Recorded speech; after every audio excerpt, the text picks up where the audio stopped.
Hello, and welcome to Keyani Conversations. Today we have a very special guest with us who is visiting us from France.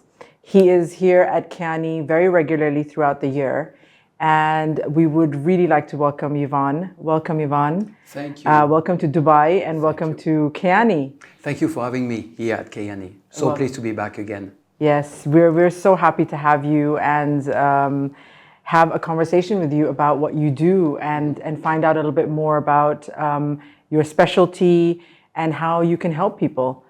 Yvan, tell me a little bit more about you. I think you're better at introducing yourself than I will be, about your journey, about how you got to where you are now, because you have a very, very interesting story. And I would love to hear a little bit more about you, about where you come from and how your journey brought you all the way to Keyani. Again, I'm very happy to be with you at Keyani again. It's always a pleasure to be here with you, and I like this place. It's a very special place to me. If I can talk about my life, when I was 6 or 7 years old, long time back, I had the feeling and I could see some presence in my room. It scared me a lot. And I was thinking that I was getting crazy. I had problem with my visions. You see, in the middle of the night, I was seeing what I call ghost now, or person that nobody else can see. And I grew up with this idea that I was the only one to see that. So I didn't want really to tell my parents, because my parents used to tell me, it's your imagination. And then I grew up and continued to see things that couldn't be described with easy words. Example, I could see around people some aura.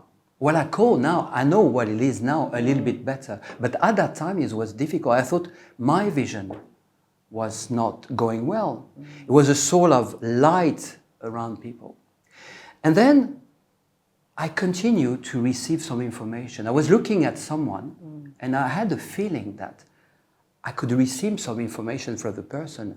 I had the feeling that I know the person, or I know his life. I had visions, some videos, etc., etc. So what age was that? Around what age were you seeing? I was 18, 17, 18. But when I saw the presence at the very beginning, I was 6 or 7 years old. I don't even remember. So it was very scary for me.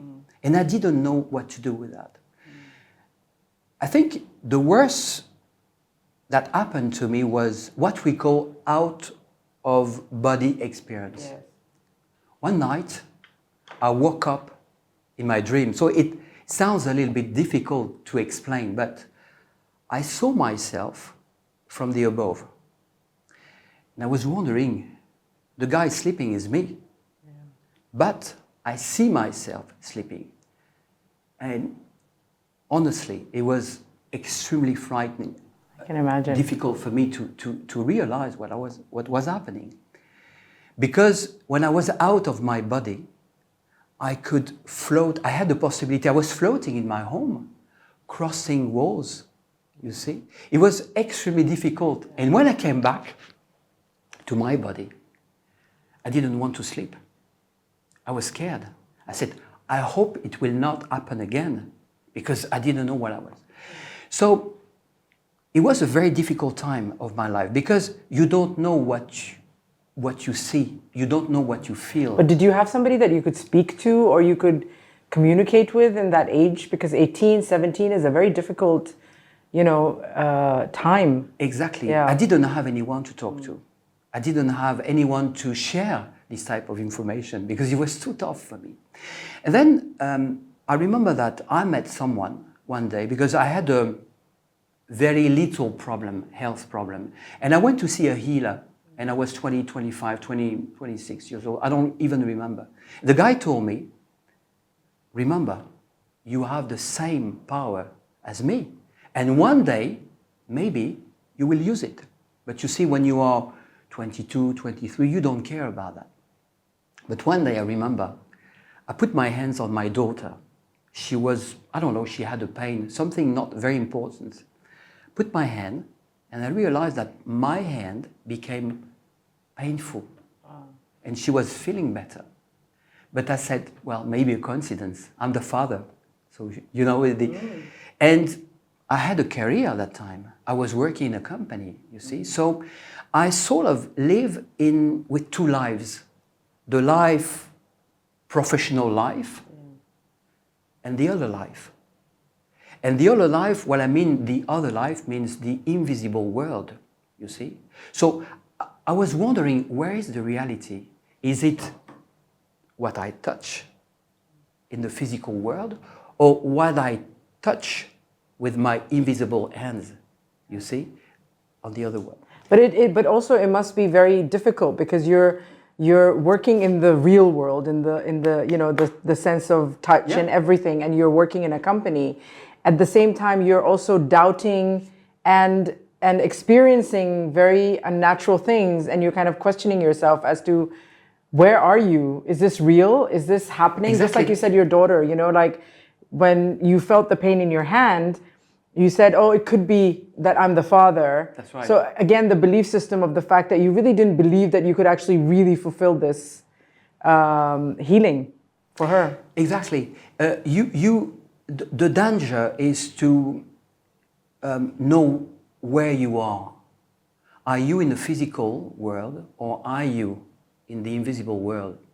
And at that time, again, I started to meet people, to read books, to attend conference. And one day, something really major happened to me. It's an encounter with someone called Marie-Lise Labonté, medium from Quebec.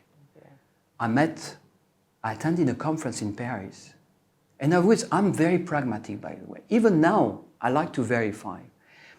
At that time, I was not doing well because of these perceptions. You see, again, you are lost.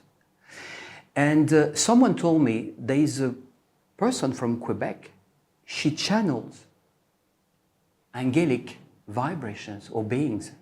I said, what? What is it? Go and see. So I went to this conference, attending the conference, and I remember one thing. In the room, we were probably 150 people maximum. And she arrived on the stage, and something magic happened. And again, I was kind of pragmatic. She started to close her eyes, and I remember that my coronal chakra became very painful because of the high vibrations coming via a channel. And I said, there's something happening. And I didn't know what it was, but I was very curious because after the conference, I decided to take trainings with her. Because I was always wondering, why do I see all I see? The aura. Why do I hear so many things? Is it for what? What should I do with this? Because it's not by coincidence. Nothing happened by coincidence. That's right. So I did a training and I received teachings, but it looks crazy when I'm going to tell you. It was not by her. It was through her. And this is how my story started, really, about what we call the aura or the subtle bodies and how to feel the different layers of light that we have around us, you see. And that was a magic experience for me because just realize that, again, the teachings I got are not coming from a human person, but from angelic vibrations. Yes. And I could feel it, by the way. Which you call it, which the course that you did, and you call yourself a harmonization. You do it for the aura, right? So you Exactly. harmonize the aura, and that was the course that you did as well, right, with her. That's the course Yes, I did. yes. It was a 3 days or 4 days course, but I will never forget that. But after the course, I was feeling more and more distortions in myself. It looks paradoxal. Because, you see, when you come on earth, you have a mission. And you have a path to follow. And it created for me a sort of even worse distortion, because should I stay in my career or should I go to this path or follow this path? Transition. Exactly. Which is very interesting, because I think when you are transitioning now, I believe that you are transitioning, and I also want to know, when you were transitioning from that time as well to discovering who you were, how did you find, because you used to do a lot of work, your other work, your office work, or your you used to come to the Middle East a lot, and so you had a connection with the Middle East and France, of course. So how did you start getting people coming to you to ask for help in the Middle East? Because you've been practicing in the Middle East with some individuals, and in France as well. So how did you find that, like, slowly started to realize that I'm transitioning, people are coming to me? How did that happen, That's a good question, because this is exactly how it started. Okay. I was working at that time in different type of companies, and especially in the Middle East as well, everywhere in the GCC. Yeah.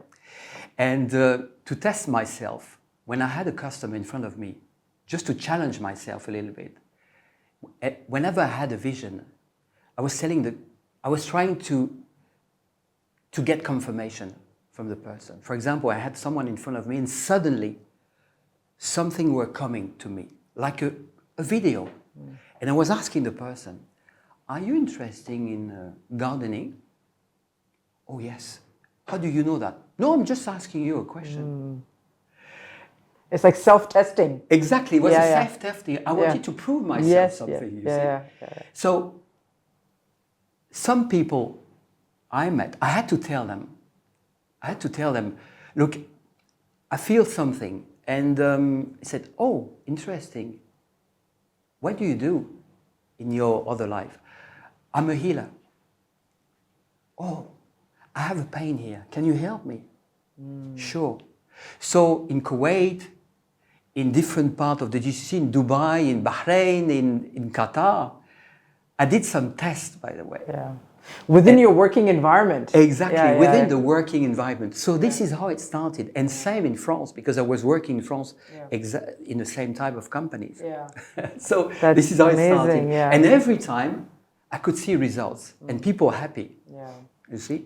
So then a transition came, because I couldn't continue to go and visit people in their home, because it's noisy sometimes, or there's a pollution inside, energetic pollution. So I didn't want to continue that way.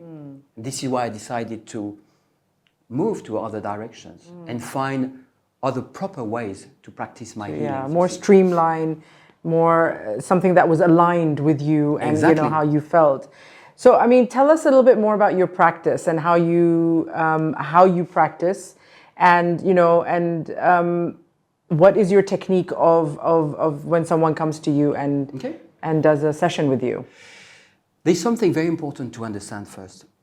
I'm a channel, and every time I open my channel, some beings of light are present, and I can feel them. And it goes through my heart. And if it doesn't go through my heart, no way we can start. So every time it's the same process. Someone is in front of me, and I have a vision, holistic vision of the person. It means that the body is no longer something I'm looking at. I'm looking at the global view of the person.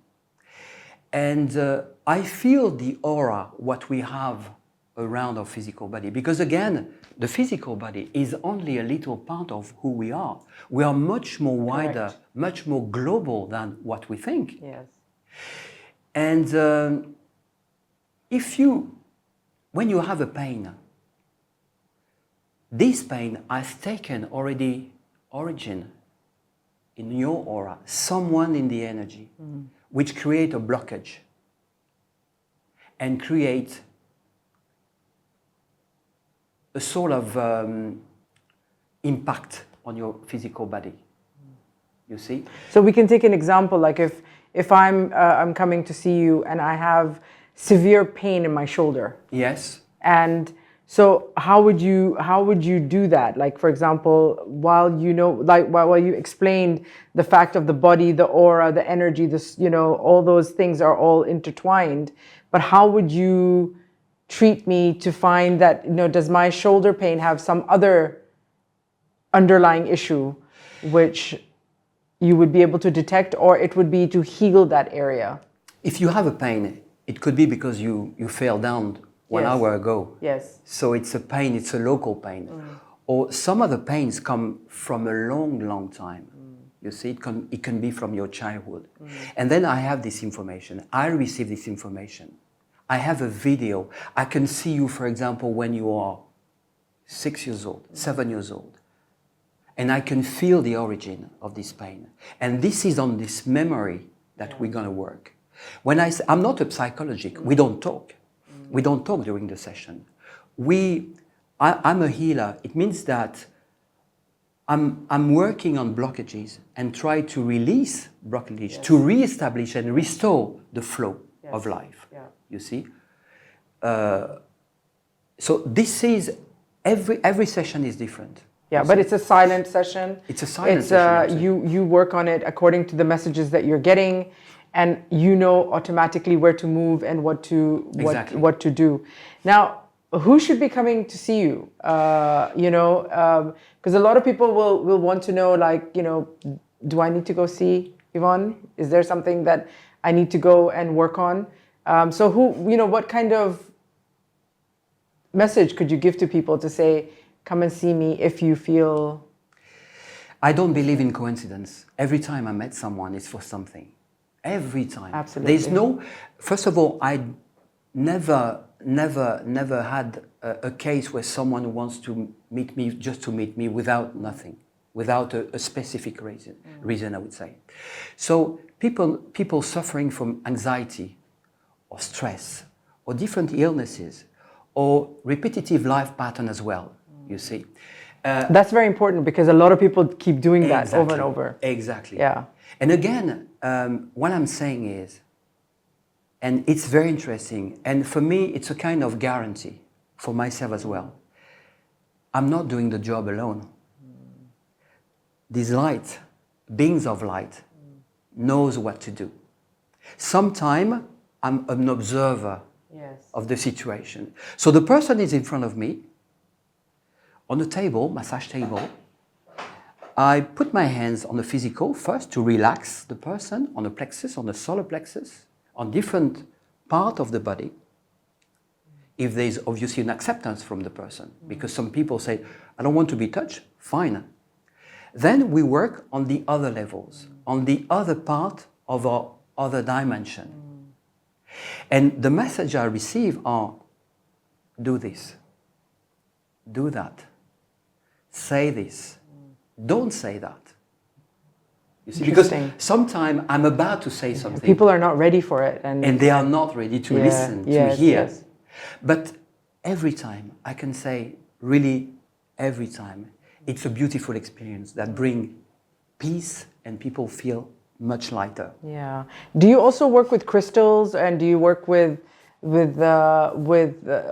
you get a message saying that this person should have, let's say, an opal next to them, or they should, does that really make any difference, or it really doesn't make any difference? Because what information is coming to you is enough for them at that time. I work with archetypes. Okay. It means if I need a crystal, I can generate a crystal. Beautiful. Inside. And you see, I didn't invent that. It's not coming from me. Yes. It's coming from all traditions. The Essene were using archetypes. Yes. If I need a color, the color will be given to me. If I need an herb or whatever, it will be given to me. Okay. You see? How beautiful is that? I mean, this is so exciting. I can go on for forever having this conversation with you. But what is the one message that you would like to give out to our audience at Keyani and all worldwide, global? What is the one thing that you are, first of all, passionate about? What is your mission in life? The second thing is, what message would you like to go out into this world for people to hear? The world is not going very, very well. We see that every day. We see everywhere wars in different parts of the world, the weather forecast, the weather is getting crazy everywhere. So I say, take care of yourself. Listen to what you need. Believe you. Work on your intuition. Feel what you need. And remember that we are not only a body, we are multidimensional. It means that when you take a shower, it's fine. Take care of your body, obviously, but take care of the other part of your light. Yes. Be grounded. Very simple exercise sometimes to use. Be grounded. Think about roots growing through your feet, reaching the planet. You know, a tree cannot grow if it's not well grounded. Yes. Don't listen too much to the news because it's kind of poison. This is my advice. I'm not here to say, this is good, this is not good. Everybody is free. Everyone can do. Absolutely. Absolutely. But for me, I'm trying to apply for me different things and it works, you see. Work on your intuition so you can make some choices yourself. I did some beautiful exercise. For example, I put a subject in an envelope. I don't have any idea of what it is inside. Of course, it's not me putting the subject. And exercise, everybody is able to use his intuition. So you are in better position to make choice for you, what is better. Protect yourself, not protect yourself with walls only, but protect yourself with colors. You know, sometimes you can use an egg protecting your aura because we are all affected by what's happening. Sometimes you wake up in the morning, you see, I feel stressed. What happened? Because of what's happening in the world. Yes, we absorb. Protect yourself. Create shields around you. These type of things, you say, easy, that I use for me, and I'm passing this tool to everybody. It's very simple. You know, when you wake up in the morning and you do a very simple exercise. I'm a tree. I have roots under my feet. The energy of the planet can circulate through my knees, to my solar plexus, to my heart. It takes 5 minutes. It changes your day. It does. Truly it does. Thank you so much. I mean, it's such a beautiful conversation with you. And I know that you're going to be coming back in September. Yes, with pleasure. To do your one-to-one consultations. And also you will be doing some group events with us. So, I mean, it would be fantastic if everyone that's watching come and join Yvan's beautiful group sessions and experience what he has to offer. I know that it's beautiful. I've experienced it myself. So, indeed. But thank you so much for being here. And I mean, I look forward to seeing more and more of you at Keyani in Dubai, in the Middle East, worldwide. So thank you so much. Thank you so much, Thank you Yvan. for having me. Thank you. Thank you. Thank you. And thank you for watching and enjoying our conversation today. We look forward to seeing you again. And please do reach out to us if you'd like any information on Yvan. And anything that he does in his one-to-ones, we are very happy to give out. Thank you so much and have a wonderful day. Bye-bye.